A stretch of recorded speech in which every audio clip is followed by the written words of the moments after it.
중3 여러분 반갑습니다. 자, 우리 중3들 그동안 많이 열심히 노력했죠. 그리고 좋은 결과, 노력한 만큼 좋은 결과 있을 줄 압니다. 그동안 시험 준비한다고 수고 많이 했고요. 그리고 아직까지 시험을 치지 않은 학교들이 있는 줄 압니다. 그 학교들 시험 다칠 때까지 꾸준하게 쭉 공부하는 거 잊지 마시고요. 그 다음에 항상 반복해서 우리 친구들 준비를 해 나간다면 아마 좋은 결과 있을 겁니다.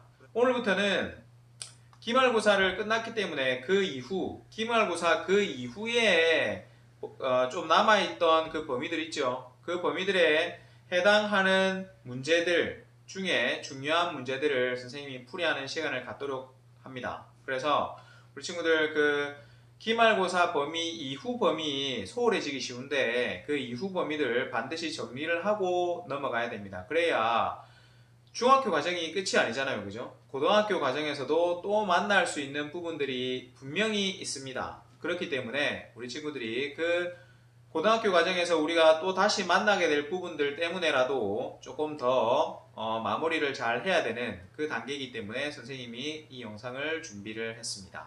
자, 오늘은 문제 많지 않습니다. 세 문제 중에 두 문제를 한번 풀어볼 텐데요. 한번 칠판을 보시죠. 자, 2차 함수 문제입니다. 2차 함수 문제. 선생님이 2차 함수 기말고사 대비할 때도 얘기했지만 2차 함수가 중요한 이유는 바로 고등학교 1학년 수학 상 과정에서 또 나온다고 했죠. 그렇기 때문에 우리 친구들이 잘 정리를 해둘 필요가 있는데 오늘 제 1번 문제를 한번 보고 우리 친구들이 2차 함수 부분에 어떤 부분들을 이용해서 이 1번 문제를 풀어야 되는지를 한번 살펴보는 시간 갖도록 하겠습니다. 자, 2차 함수 y는 2분의 1x의 제곱 마이너스 2x 플러스 3은 x는 p일 때 최소값 q를 갖는다. 이때 p와 q의 합을 구하라 라는 문제입니다. 자, 2차 함수에서 최대값 최소값이란 말이 나올 때는 선생님이 어떻게 하라고 했는지 혹시 기억이 나는지 모르겠네요. 자, 어떻게 해야 되냐면 최대값 혹은 최소값이란 표현이 나올 때는 바로 기본형을 표준형으로 고치는 작업을 해야 된다 라고 선생님이 설명을 했습니다. 자, 이렇게 생긴 식이 바로 기본형이죠. 기본형. 일반형이라고도 하는 그 기본형인데 이 식을 표준형으로 고쳐야 되죠. 표준형. 어떻게 생겼죠? y는 a x-p의 제곱 플러스 q 이렇게 생긴 게 바로 표준형이죠. 그래서 이 기본형을 요 표준형으로 고쳐서 우리가 최대값과 최소값을 구해야 된다라는 거 아마 알 겁니다. 그죠? 자, 그 다음 보세요. 최소값 q를 가진다라고 했는데 왜 최소값이란 말을 씁니까? 바로 x제곱의 개수가 0보다 크기 때문이죠. x제곱의 개수가 0보다 크면은 2차 함수의 모양이 어떻게 되죠? 바로 아래로 볼록한 모양이 되는 겁니다. 맞습니까? a의 값이 0보다 작으면 어떻게 되는 거죠? 그러니까 x제곱의 개수가 0보다 작으면은 위로 볼록한 그래프가 그려집니다. 맞죠? 그러면은 a가 0보다 크기 때문에 아래로 볼록하기 때문에 최소값만 가지고 a가 0보다 작으면 위로 볼록하기 때문에 최대값만 가진다라는 것을 선생님이 예전에 설명을 했던 기억이 있습니다. 자, 이걸 보고 이걸 봤다면 우리 친구들이 어렵진 않았겠죠, 그죠? 자, 그렇다면은 y는 2분의 1x의 제곱 마이너스 2x 플러스 3을 우리가 표준형으로 한번 고쳐봅시다. 자, 아직도 못 고치는 친구들이 있다면 이번 기회를 통해서 다시 한번 정리를 해두시길 바랍니다.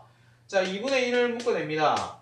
x제곱의 개수 묶어내면 x의 제곱 마이너스 얼마가 됩니까? 4x가 돼야 되죠. 왜냐하면은 2분의 1이 곱해져 있을 때는 마이너스 2였으니까 이게 따로 떨어져 나오면서 마이너스 4가 돼야 된다는 거죠. 그죠? 그 다음에 우리가 완전제곱식 요거를 포함한 완전제곱식이 되기 위해서는 뭐가 필요하죠? 바로 x의 개수인 마이너스 4를 2로 나눈 것의 제곱이 필요한 거죠. 그래서 마이너스 2의 제곱 마이너스 2의 제곱. 선생님이 귀찮지만 항상 이렇게 과정을 써주는 이유는 우리 친구들로 하여금 요 부분을 이렇게 푼다는 거를 우리 친구들이 거의 습관처럼 알라는 뜻에서 선생님이 지금 이렇게 하는 겁니다. 자, 그렇게 되면은 어떻게 되느냐? 2분의 1하고 x 마이너스 2의 제곱 그 다음에 마이너스 4인데 얘랑 곱해지면서 마이너스 2가 되죠. 마이너스 2 플러스 3은 플러스 1 해서 아까 우리 요 기본형은 이렇게 표준형으로 고칠 수 있는 겁니다. 그래서 x가 2일 때 최소값 1을 가진다는 얘기죠. 그래서 P는 따라서 P의 값은 2고 Q의 값은 1이다 라는 거를 알 수 있게 됩니다. 이거 두 개를 더하면 얼마가 되는 겁니까? 바로 3이 된다는 거죠. 어렵지 않죠? 그러니까 우리 친구들 이 문제를 보면 아시겠지만 기본형을 표준형으로 고치는 것만 할 줄 안다면 우리 친구들 무난하게 최대값, 최소값, 2차 함수 최대값, 최소값 문제는 잘 풀 수 있을 것입니다. 자, 그 다음 두 번째 문제 한번 봅시다.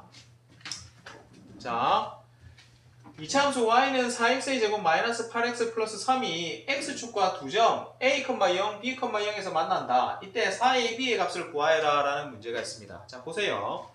우리가 2차 함수 최대 최소값이란 말이 나올 때는 우리가 기본형을 표준형으로 고쳤는데 2차 함수 요 녀석이 x축과 두 점에서 만난다라는 표현이 있을 때는 과연 어떻게 해야 되느냐. 자, 한번 선생님이 좌표 평면을 그려서 한번 설명해 볼게요. y축, x축 돼 있어서 이 2차 함수 그래프가 어떻게 그려지는지 모릅니다. 그래서 선생님 그냥 아무 때나 그릴 겁니다. 이렇게 아무 때나 그릴 거예요. 자, 보세요.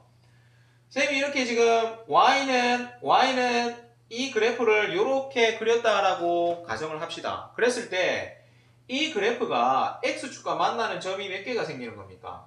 바로 두 개가 생기는 거죠. 이렇게 두 개가 생기는 게 바로 뭐냐 하면은 우리가 1차 함수 할 때도 했었는데 그래프가 x축 혹은 y축과 만나는 점을 뭐라고 한다고 했습니까? x축과 만나는 점은 x절편이라 그러고 y축과 만나는 점은 y절편이라고 그런다라는 걸 우리가 배웠죠. 자, 그러면 이 2차 함수 그래프가 x축과 두 점에서 만나니까 이 녀석은 바로 x절편이 되겠죠. x절편이 무슨 뜻이라고 했죠? 바로 y는 0일 때의 x의 값이 x절편이라고 했지 않습니까? 그죠? 자, 그러면 한번 봅시다. 2차 함수 이 녀석이 x축과 두 점에서 만난다라고 했기 때문에 우리가 생각해야 되는 건 뭐냐면 요 2차 함수식 이 녀석의 x의 값을 구하면 된다는 얘기가 아니겠습니까? 그죠? 그러니까 x의 값을 구하면 바로 그 x의 값이 두 점의 좌표가 된다는 것을 우리 친구들이 꼭 알아야 됩니다. 알겠죠? 2차 함수에서 웬 2차 방정식 이렇게 생각할 수 있는데 2차 함수식이나 2차 방정식이나 2차식인 건 똑같잖아요. 하지만 2차 함수는 y는 하고 2차 함수식이 나타내진다는 거. 그 다음에 2차 방정식은 ax의 제곱 플러스 bx 플러스 c 이꼴 0 이렇게 나타내진다는 거. 요 두 차이밖에 없지 않습니까? 그죠? 그래서 여기 있는 4x의 제곱 마이너스 8x 플러스 3은 0으로 놓고 우리가 x의 값을 구하면 그 x의 값이 바로 두 점의 좌표가 되는 겁니다. 아셨죠? 자, 그렇다면 한번 해봅시다. 자, 이거 인수분해 한번 해볼까요? 이렇게 되고 3, 1. 선생님이 이렇게 바로 알 수 있는 거는 연습이 돼서 그런 겁니다. 우리 친구들도 충분히 연습을 하면 선생님처럼 이렇게 바로 할 수 있는 거예요. 자, 그럼 연습을 꾸준히 하세요. 자, 써줄 때는 이렇게 써주니까 2x 3, 그 다음에 2x 1 이꼴 0 이렇게 되니까 따라서 x의 값은 하나는 2분의 3이고 하나는 2분의 1이란 걸 알 수가 있죠. 됐습니까? 그러면은 a는 따라서 a는 2분의 3, b는 2분의 1 이렇게 써도 되잖아요. 4의 b의 값을 구하라 했으니까 4 곱하기 a 곱하기 b 하면은 3이네요. 공교롭게도 이 두 개 다 3이 나왔네요. 그죠? 자, 기말고사가 끝나고 마음이 여유로운 상태에서 맞는 첫 동영상이었는데 우리 친구들이 집중이 잘 될지는 모르겠습니다. 그래서 선생님이 일부러 세 문제에서 두 문제만 풀었습니다. 기말고사가 끝난 게 우리 친구들의 그 인생이 끝난 게 아니잖아요. 그죠? 그래서 앞으로 우리 친구들이 많은 수학 공부를 해야 되는데 일단 바로 우리 앞에 남아있는 그 부분을 지금 하고 있으니까 우리 친구들 조금 기말고사 끝난 그 후련함을 조금 뒤로 달래고요. 선생님이 풀어주는 이 동영상만이라도 꼭 확인하고 우리 친구들이 정리해두는 그런 시간이 되었으면 좋겠습니다. 아셨죠? 자, 그럼 선생님은 다음 영상에서 뵙도록 하겠습니다. 수고했습니다.